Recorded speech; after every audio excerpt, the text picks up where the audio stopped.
"It should have been you, man." "We all thought so." That's what Marcus whispered to me while we both lingered too long at the breakroom coffee machine, pretending we needed another refill. Behind us, through the glass doors of conference room C, the applause thundered on. They were clapping for Tyler, Carol Denning's nephew. Her actual blood relative, fresh from grad school, barely a year into the company, and apparently destined for the regional director role that I had earned in sweat, weekends, and unspoken sacrifices. Let me rewind. I'm Jordan Blake. I'm 32, unmarried, no kids, and I've spent the last 5 years giving every ounce of myself to Dunbridge & Co. I didn't go to Ivy League. I didn't have connections, but I had numbers, and those never lie. When I joined in 2019, the division was leaking clients like a busted pipe. Within a year, I'd streamlined client retention, rebuilt vendor trust, and tripled our onboarding efficiency. I was the guy they called when things went sideways. I was the cleaner, the fixer, the one they relied on but never quite celebrated. Still, I kept my head down, because I believed in the old-fashioned idea that hard work pays off, that excellence gets noticed. I was wrong. 2 weeks before the announcement, Carol called me into her office. "You've been a rock for this team, Jordan. Honestly, I don't know where we'd be without you." I should have known then. That phrase, "I don't know where we'd be without you," it's corporate code for, "We're about to screw you, but we want to make it sound gentle." And now here I was, sipping lukewarm coffee while the entire floor clapped for Tyler Denning. He stood at the front of the room, grinning like he just cured cancer. Carol had her hand on his shoulder, beaming with pride. "He's young but brilliant," she said. "And we're excited to see where his fresh vision leads us." Fresh vision? He once thought an expense report needed to be proofread for grammar. Quick question for you watching or listening. If this happened to you, your promotion stolen by someone with a family connection, would you stay? Would you smile, or would you fight? Tell me in the comments. I read all of them. I went back to my desk. Not because I had more work to do, but because I needed to breathe.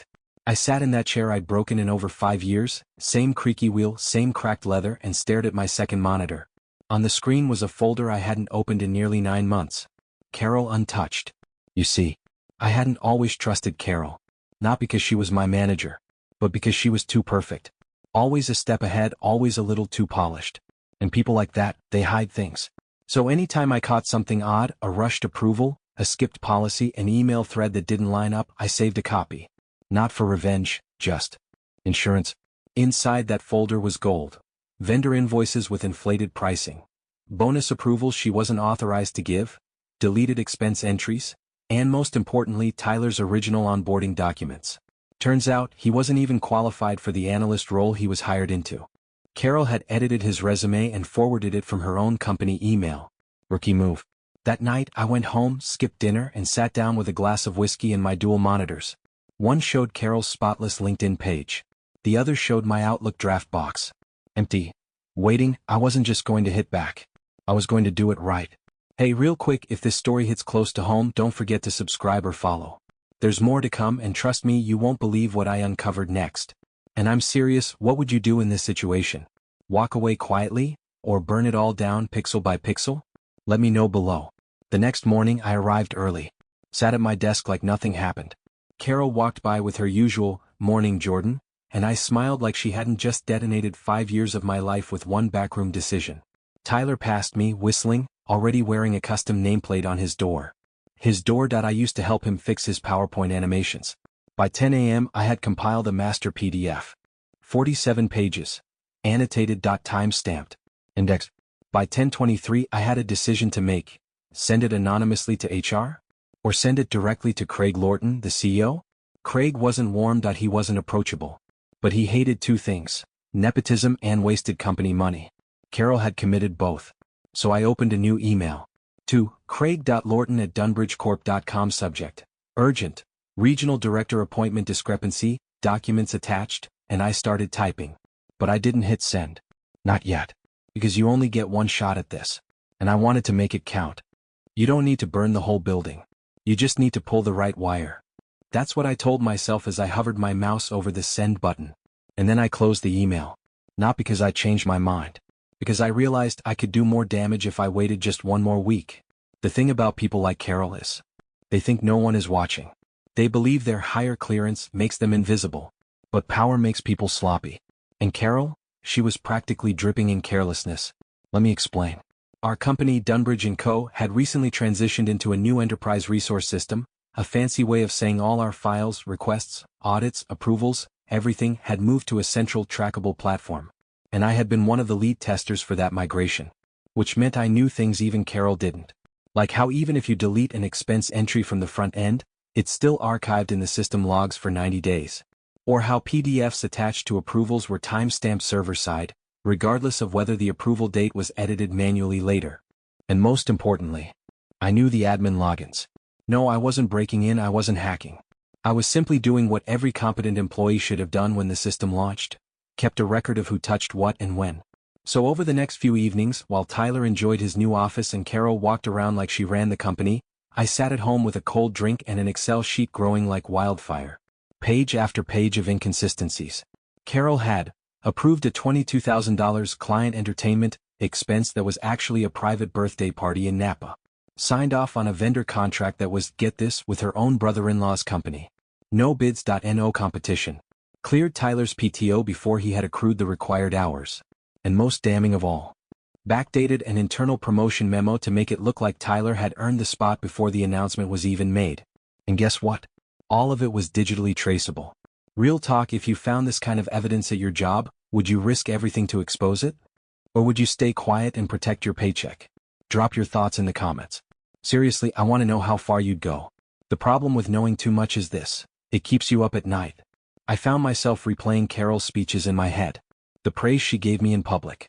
The lies she slipped behind closed doors. And Tyler. He wasn't evil. He was just a spoiled, clueless pawn in a system that always let people like him win. But not this time. This time, the quiet guy behind the spreadsheets was going to pull the rug. I printed the audit. Bound at .73 pages. I put a sticky note on the front. Submitted for internal review. Evidence package enclosed. No name.no signature. Just enough to look official, enough to get passed around, and enough to create questions. I didn't deliver it to HR. Too slow, too predictable. Instead, I slid it under the glass door of Craig Lorton's assistant's office. Before hours. On a Friday morning. The day before Craig flew to the Chicago board review. By Monday, I knew he'd read it on the plane. Back at the office, Tyler called a team huddle. He stood with a whiteboard marker, trying to explain a 3-month sales cycle using stick figures. I sipped my coffee. Carol smiled from her glass office. I waited. You're probably wondering, wasn't I scared? Couldn't this blow up in my face? Yet I thought about that. But when you've already been overlooked, underestimated, and silenced, what more do you really have to lose? The email came at 6:12 p.m. that night. From craig.lorton@dunbridgecorp.com to carol.denning@dunbridgecorp.com cc. legal@dunbridgecorp.com, hr@dunbridgecorp.com. Subject: immediate action required, audit findings review. I didn't receive it. I wasn't supposed to. But Marcus did. He always left his monitor on when he ran to the restroom. I didn't read it, just saw the subject line. That was enough. Carol didn't show up the next morning. Tyler looked confused. His usual latte was missing from his desk. The air felt different. People stopped talking when I walked by. They had no idea what I'd done. Not yet. There's a moment right before everything breaks when time feels slower. People walk differently. Voices hush. And even the lights feel colder. That was Tuesday. Carol didn't show up Monday. That alone had the entire floor buzzing. She never missed Mondays. Even when she had COVID, she showed up on Zoom with a blazer on and a thermometer in her mouth. But Tuesday? She walked in. And she looked defeated. No lipstick. Hair pulled back in a rush. And for the first time in 5 years, she didn't say, "Good morning," to anyone. She went straight into her office and shut the door. No smiles. No small talk. No Tyler. And that's when I knew Craig read it. Quick check-in. Have you ever seen a boss crumble right before your eyes? What gave it away? The silence, the fake confidence, the missing coffee? Tell me in the comments. At 9:41 a.m., an email was sent to the entire floor. Mandatory department meeting at 10 a.m., conference room B, attendance required. No exceptions. The last time we had one of those, it was because a VP had been caught stealing intellectual property. He was escorted out by security before noon. Naturally, rumors started flying. Did Tyler mess up the quarterly report? I heard Carol falsified something. Maybe Craig's doing another reorg. I didn't say a word. Just grabbed my notebook and waited. When 10 o'clock hit, every seat in conference room B was filled. People stood along the back wall. Carol sat in the corner, stiff, pale, eyes fixed on the carpet. Craig walked in. If you've never seen a CEO walk into a room with intent, let me paint you a picture. Tall, suit sharp enough to cut glass. No greeting. Just a folder under one arm in silence. He didn't sit. He didn't smile. He just looked at Carol. Would you like to explain what this is? Carol blinked, swallowed, said nothing. No? Then I will. He turned to the rest of the room. This report contains significant ethical breaches related to vendor contracts, promotion protocols, and falsified approvals within this department. Gasp. A few shifting chairs. Marcus looked at me just for a second. We are launching a full internal investigation. Effective immediately. Craig then paused, looked around, and added, the person responsible has been placed on temporary leave pending review. He didn't name her. He didn't have to. Carol stood up slowly, gathered her things, walked out of the room. No eye contact. No goodbye. Just gone. But here's the part one didn't expect. Craig wasn't done. As for the recent promotion to regional director, that appointment is under review as well. Effective today, all authority under that role is suspended. Now Tyler looked like someone just poured ice water down his back. People looked at each other, whispering. I stayed silent. Inside though, I wanted to scream. Not because I wanted revenge, but because for the first time in 5 years, the truth was louder than the politics. That afternoon, HR began interviews. Everyone was called in. I was last. They asked, when did you first suspect misconduct? Did you witness Tyler receive special treatment? Have you ever felt retaliated against? I answered truthfully, calmly. No emotion. Because this wasn't just about me anymore. It was about fixing something everyone had felt but couldn't name. By Friday, Tyler's nameplate was gone. Carol's office? Empty. Just a box of files on the floor and a faint ring where her coffee mug used to be. People whispered about legal teams. NDAs. Maybe even criminal implications. Me. I got a new monitor. No one said why. But I knew it was because Craig had quietly approved my request from 2 months ago. The one Carol ignored. There's only one room in the building without windows. No clocks. No distractions. Just cold walls and a conference table that's seen too many secrets. We call it meeting room number 6. Is where people get fired.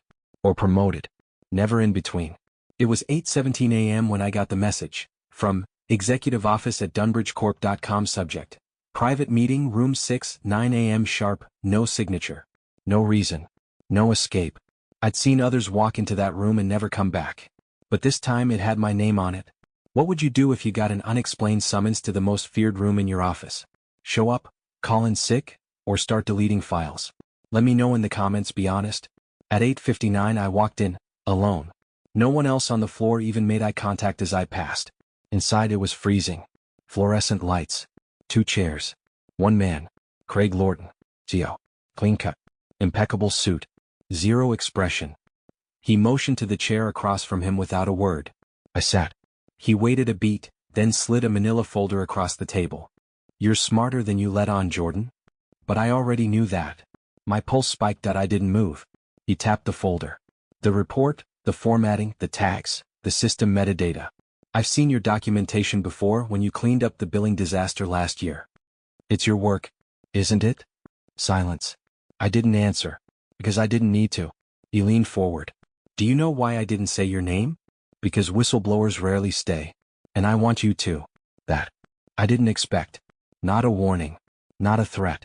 An offer. He opened the folder again, flipped to the final page. We've cleaned house. Legal will handle what's left. But I need someone internal. Someone who knows where the cracks form before they break. Then he pushed another envelope across the table. Smaller. Thicker. Assistant Director of Risk Compliance. You'd report directly to me. I sat frozen. The same man who once walked past me in the hallway like I was a printer had just offered me the fastest promotion in company history. The same office where careers died. Was where mine was being reborn. Let me ask you something. If someone handed you power after you exposed corruption, would you take it? Or would you run before you became what you just destroyed? Let me know. This question haunts me more than I thought it would. I looked at Craig. Why me? His answer was sharp. Because you did what no one else had the guts to do. And because I'm tired of rewarding noise over results. He stood, straightened his cuffs and nodded. You have 24 hours to decide. But let me make this clear, Carol's chapter is over. The next one could be yours. Then he left. I stayed in that chair another 10 minutes. It didn't feel like a victory. It felt like a decision that would change the rest of my life. Because saying yes meant staying in the company I almost burned down. It meant standing under the lights I used to hide in the shadows of. And it meant becoming visible. Visible, and responsible. By the time I got back to my desk, people were looking at me differently. Some with curiosity. Others with quiet respect. Marcus passed me a folded post-it as he walked by. "You pulled the wire, didn't you?" I didn't smile. Just crumpled it and dropped it in the bin. Because this wasn't about credit. It never was. There's a strange silence the morning after a storm. Not relief. Not peace. Just stillness. That's what it felt like when I walked into my new office. Yes, I took the offer. Not out of pride. Not for revenge. But because I realized something simple. If I walked away, nothing would change. But if I stayed, if I stepped into the light, I could reshape the system that had once buried me. My first day as Assistant Director of Risk Compliance came with a new key card, a direct line to Craig's office, and an inbox full of unfinished messes. But there was one file I couldn't ignore. It came in an internal envelope. No return label, just my name written in ink I recognized instantly. Carol's handwriting. Inside, a single letter. "Jordan, if you're reading this, then you already know. I'm not asking for forgiveness. I know what I did. But there's something you don't know, something about Tyler." I froze. What would you do if the person you just took down left you a message after everything? Would you read it? Burn it? Frame it? Let me know in the comments. This part hit me harder than I thought it would. The letter continued, "Tyler didn't ask for the promotion. I gave it to him. He didn't even know I altered his HR documents. I just wanted to give him a shot. To give my sister's kid one thing that came easy. Maybe I thought no one would notice. But you did. And you were right to. I was wrong.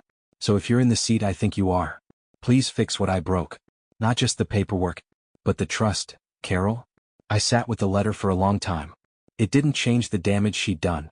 But it explained the why. And it reminded me this wasn't about revenge. It never was. This was about integrity. Let me ask you this, do you think people like Carol deserve a second chance? Or once they cross the line, is it over for good? Drop your take in the comments. I want to hear where you stand. That afternoon I called Tyler into my office. He looked nervous, rightfully so. But I didn't fire him. I didn't humiliate him. I handed him a real performance review and told him something no one had ever told me. "Your last name won't help you here. But your work might. Show me." The old Jordan would have walked away. But the new Jordan? He watched quietly as the machine began to shift. Not because of some dramatic explosion.